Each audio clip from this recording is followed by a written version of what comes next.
Hello, everybody. Today we're going to be looking at a scenario where Sudan forms an empire. So here we are. Sudan is a country in northern or maybe eastern Africa. Sometimes the divisions with like what constitutes each part of a continent kind of confuses me. Asia is the easiest, and then Europe, it's like Western Europe. Right. It's like Western Europe.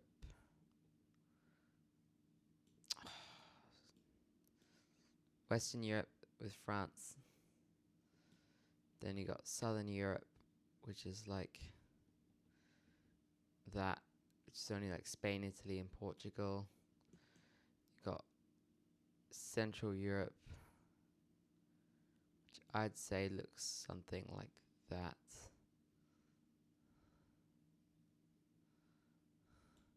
Northern Europe. And then you've got Eastern Europe, which is all the rest. You get the point. Very ugly. And then with Africa, I'd say West Africa, North Africa, East Africa, Central Africa, and South Africa. I'd say that probably works. Anyway, enough about all that continent dividing crap. Let's get into it. Sudan's first target, unsurprisingly, is going to be Eritrea. I bet you didn't think that, did you? Sudan is going to do something what people didn't expect to do. If they would have expanded, I'm sure you would have expected them to go into South Sudan. Not yet. Anyways, this is a full strength Sudan, so everybody's united. No into fighting civil war because they'd have a lot more manpower to spare if they weren't fighting each other and doing all this stuff.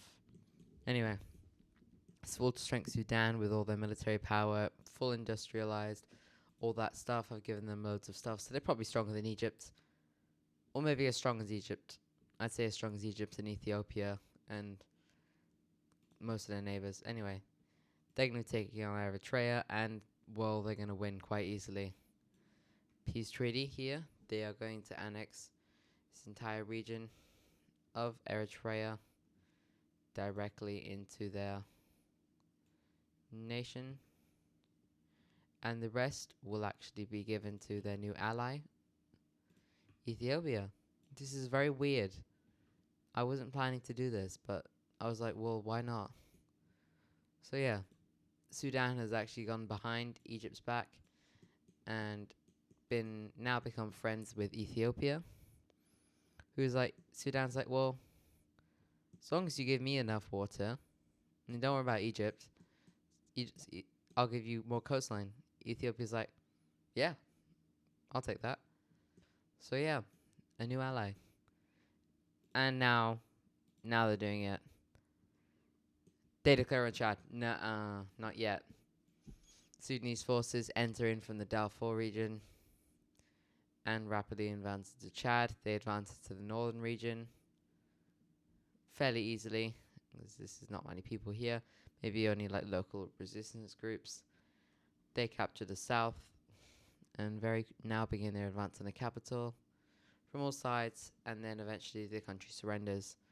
Pretty good victory for Sudan here. Peace treaty. So, as you can see, Sudan basically annexed all of this region here.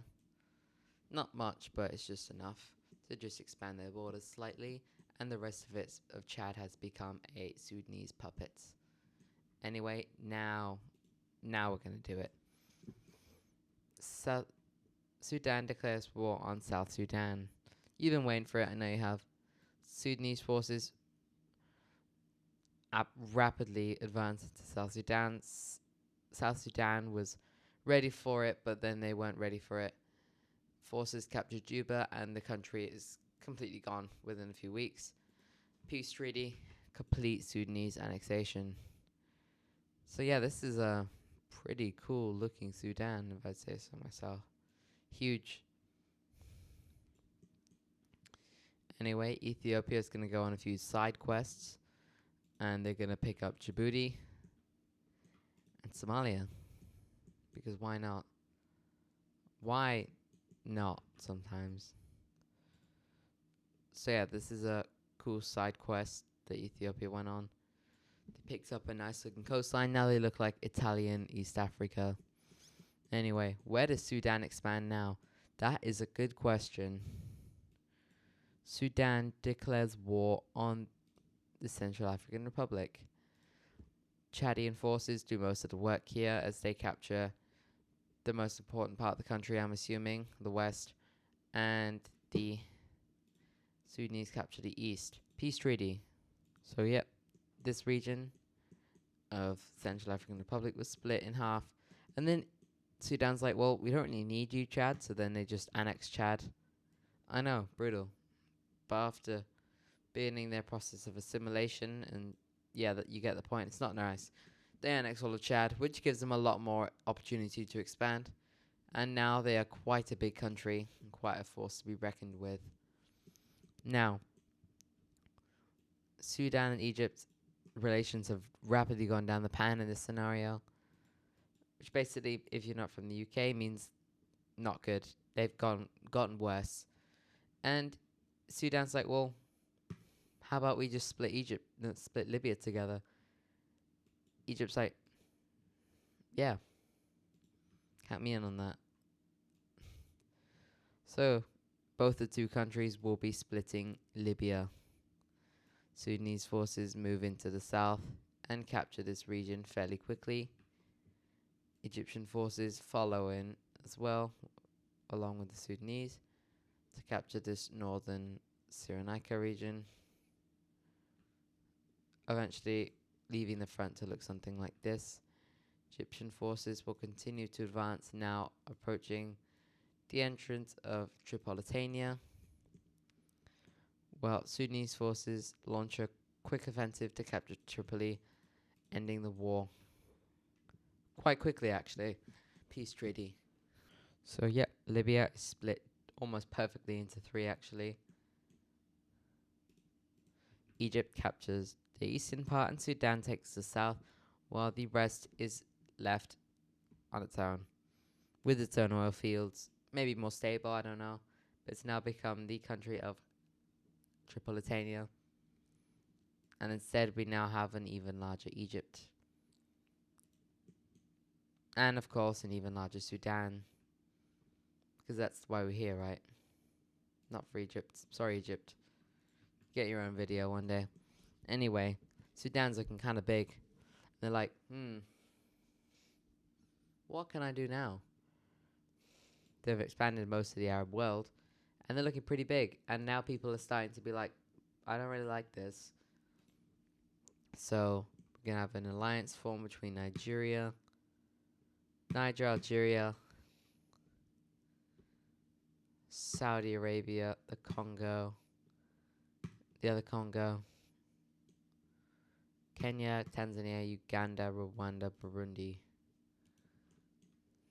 These guys all join in an alliance, basically to contain the Sudanese expansion in Africa. Also, Yemen joins, because we're going to say Yemen's in a slightly better position. And Sudan's like, hey, what was that for? And they proceed to attack Cameroon. Sudanese forces advance into Cameroon, taking the lesser populated eastern regions while then moving into the west with relative ease to capture the country. Peace treaty here. We see complete annexation of the country by Sudan, and at the same time, Sudan quickly annexes Equatorial Guinea. Now, they've just captured 3 Christian countries, so I wonder how that would work. But yeah, Sudan's not finished yet. Their army, still in the area, decides to go after Gabon and Sao Tome and Principe. And they're like, hell no, you're not taking both of them. So Sudanese forces advance into Gabon really quickly, because Gabon is not a strong country, I'm sorry. Whatever you say. And the anti-Sudanese alliance moves in straight after them to try and capture as much territory as they can to stop them from expanding. And there's a standoff, but thankfully it's just a standoff.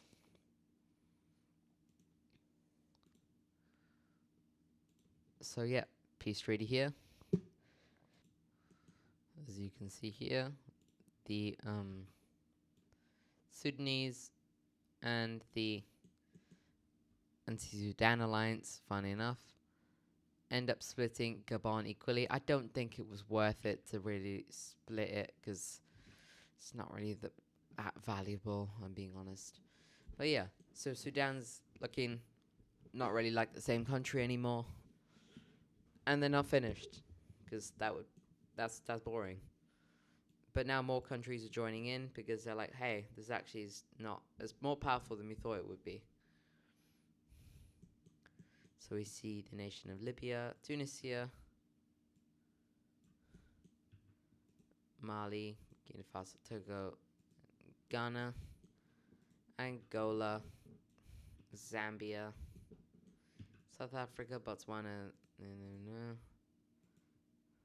Namibia's like it doesn't concern me. I'm alright. We also see Oman, the UAE, Qatar, as you would say in Qatar, Kuwait, Bahrain, Oman, Jordan. Very nice. The world doesn't like Sudan, but they're gonna do one last thing. They're gonna attack Egypt. And Egypt's like, what the fuck? Sudanese troops advance into southern Egypt. And Egypt's like, no. Why? Why did you do this to me? I thought we were friends. Sudan's like, no. We want the most pyramids. Only we deserve pyramids. So yeah, Sudan advances really quickly into Egypt, capturing this entire area, which may seem like a lot, but most of the people live in this area anyway. Live in the current leftover blue area, where Egypt is able to hold a defensive front until, you guessed it, Israel. What now, Israel? Israel joins the war as revenge of the 6-Day War on the side of the Sudanese, and they quickly captured the Sinai Peninsula as well as the Suez Canal. This allows for Sudanese forces to keep advancing upwards into Egypt, capturing most of Cairo while giving the Israelis just this little bit here. Peace treaty. But yeah, so Sudan annexes basically all of Egypt. Israel gets the land that they occupied. Everyone's happy, except they're not. The anti-Sudanese alliance has had enough, and they officially declare war on the Sudanese. Sudan's like, hey, why? Israel joins on the side of Sudan, as they are thankful for giving them land, and they are going to take that out by also attacking Palestine. I'm sorry, this is probably going to upset a lot of you, but this is Israel, so they're Israel. Don't be surprised.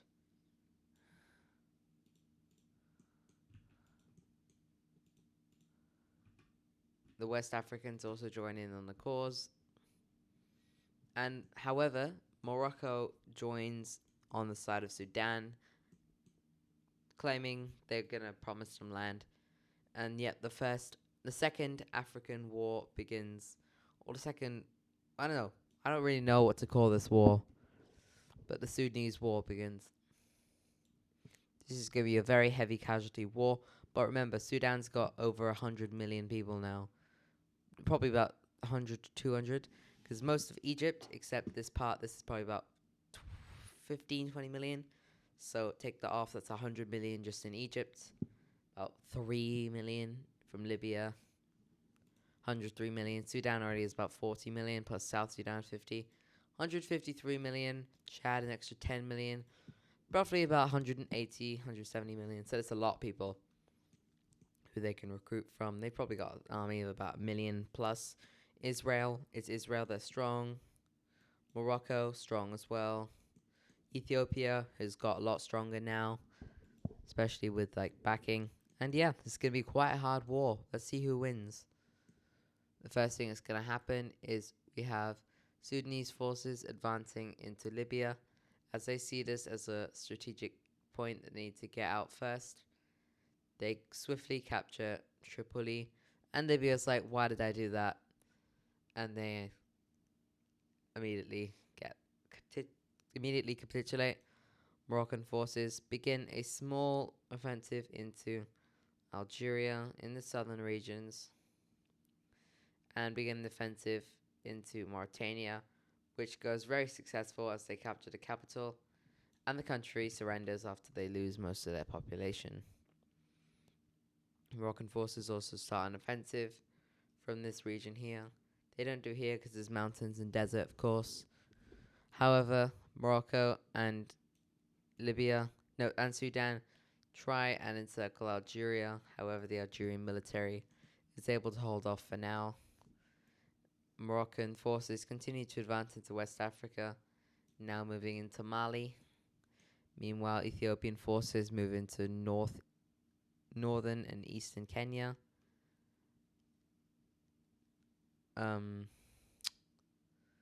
Sudanese forces move into Uganda, the Congo, and the other Congo. Meanwhile, the blue team does have a little bit of success, with Nigerian forces able to capture the entire Amazonia region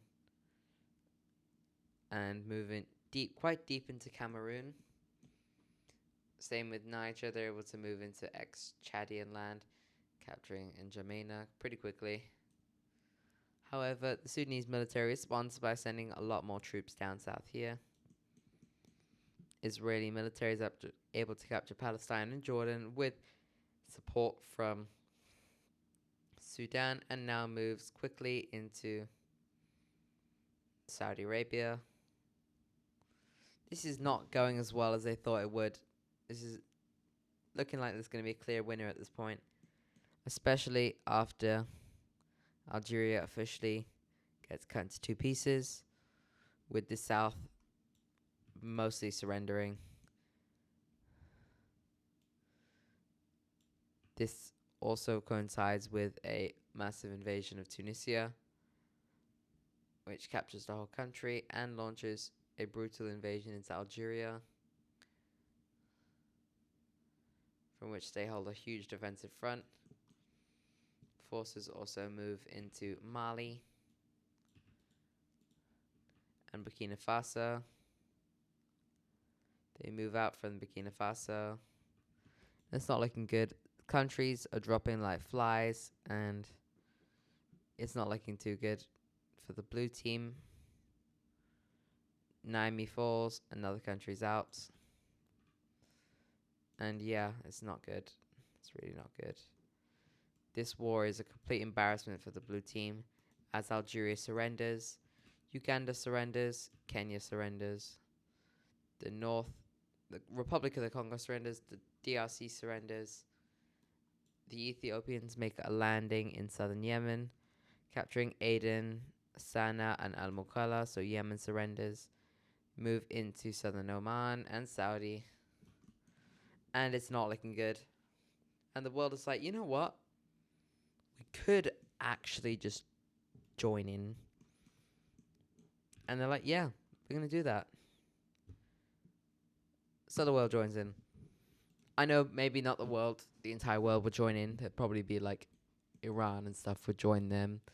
No, actually, because Israel's on there, they wouldn't do that. But yeah. Once the world joins, it's not as successful. Most of West Africa does fall, though, before any help could arrive. However, the city of Lagos is besieged, but it's reliberated by Nigerian forces. This is what we've got so far.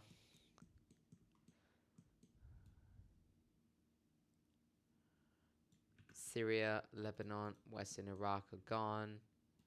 A push towards the UAE is made, and they reach into the southern UAE. Push into Tanzania as well, with Dodoma and Dar es Salaam falling, until eventually we see troops from all the countries in the world arrive, and from here, adios Sudan. Ethiopian forces get completely kicked out of Yemen, and Socotra. They also get pushed back all the way to Israel. And with the combined force of Asia, Israel's not making this one.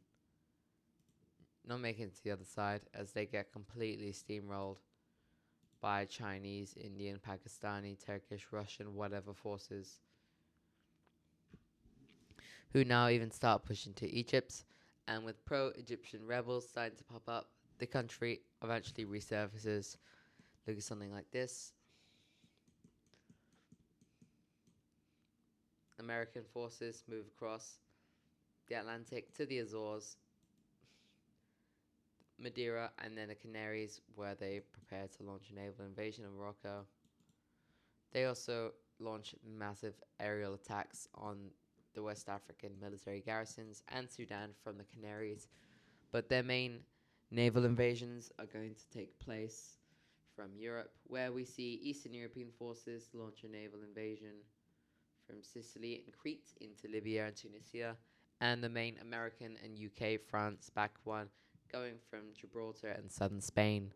They landed northern Morocco, captured the, I don't know, oh, I forgot, it's got a name, Rif region.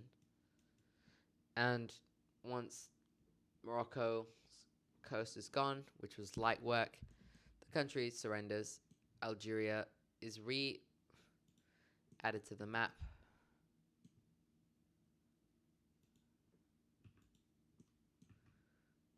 So is Tunisia and Libya. This part of Libya is reconquered. Boom, boom, boom, boom, boom, boom. After the whole world joins, they're finally able to beat back Sudanese forces, who are on a massive retreat. Ethiopian forces get pushed back. South American forces push into the continent. They start an invasion of Cameroon and South Sudan, which launches an uprising as well. Chad fully breaks away from Sudanese control. And now it's just core Sudan left. A move into Ethiopia is attempted, and Ethiopia simply offers white peace and allows for troops to keep advancing until Sudan is completely annexed. Do you want to see a peace treaty? I know you do. Here we are. This is the division of Sudan. It's quite a lot of division. Sudan, basically, after this, is no longer going to exist, and it's going to be partitioned between its neighbors. Eritrea is going to annex quite a lot of land here. South Sudan is spitted out, and it's going to annex all of this land from the south, which I think also includes Khartoum, maybe. The Darfur region is offered independence or to join Chad, and decides to join Chad in a personal union called Chad Darfur. Quite creative, I know. Anyway, Libya annexes this tiny portion of land. It's really pointless, but they just take it anyway. And the rest of Sudan is given to Egypt because they were like completely destroyed. So they get to keep it. And yeah, if you enjoyed today's video, make sure to like and subscribe. Thank you. Goodbye.